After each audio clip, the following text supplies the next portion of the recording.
Income tax return नौकरी पेशा वालों के लिए काम की खबर। 15 जून के बाद भरे आईटीआर मिलेंगे कई फायदे। इनकम टैक्स रिटर्न वित्त वर्ष 2023-24 लिए इनकम टैक्स रिटर्न की प्रक्रिया शुरू हो चुकी है। आईटीआर भरने की अंतिम तिथि 31 जुलाई है। नौकरी पेशा टैक्स पेयर्स के लिए बड़ी अपडेट सामने आई है।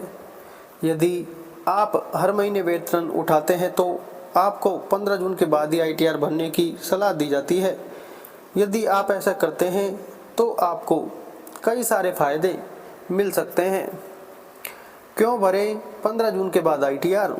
दरअसल आयकर विभाग इनकम टैक्स डिपार्टमेंट की वेबसाइट पर 15 जून तक फॉर्म 26 AS यानी एनुअल इन्फॉर्मेशन स्टेटमेंट उपलब्ध हो जाता है। ये जानकारी पूरी तरह से अपडेट होती है। खास तौर पर 31 मई तक AIS और फॉर्म 26 AS का डेटा अपडेट होता है। हालांकि कुछ जानकारी पहले भी उपलब्ध हो सकती है। इनकम टैक्स भरने के लिए इन सभी डेटा की जरूरत पड़ती है और सही और सटीक जानकारी होने से आईटीआर भरना आसान हो जाता है। ऐसे में वेतनभोगियों को 15 दिनों के भीतर ही TDS सर्टिफिकेट भी मिल जाता है। क्यों जरूरी है अपडेटेड ASI?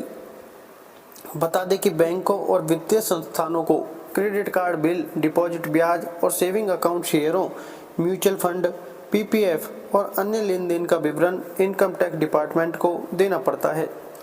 इस प्रक्रिया में समय लगता है। ये सारा डेटा मिलने के बाद ही उपलब्ध एनुअल इन्फॉर्मेशन स्टेटमेंट को टैक्स पेयर्स के लिए अपडेट किया जाता है। आईटीआर की प्रक्रिया में ASI का खास महत्व होता है।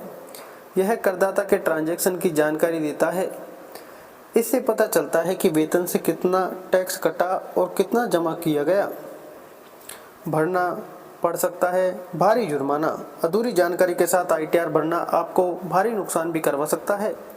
यदि कोई tax payer income tax return file करते समय फॉर्म में गलत जानकारी देता है तो उसे भारी जुर्माना भी भरना पड़ सकता है। इसलिए वेतनभोगियों को इंतजार करने की सलाह दी जाती है। धन्यवाद।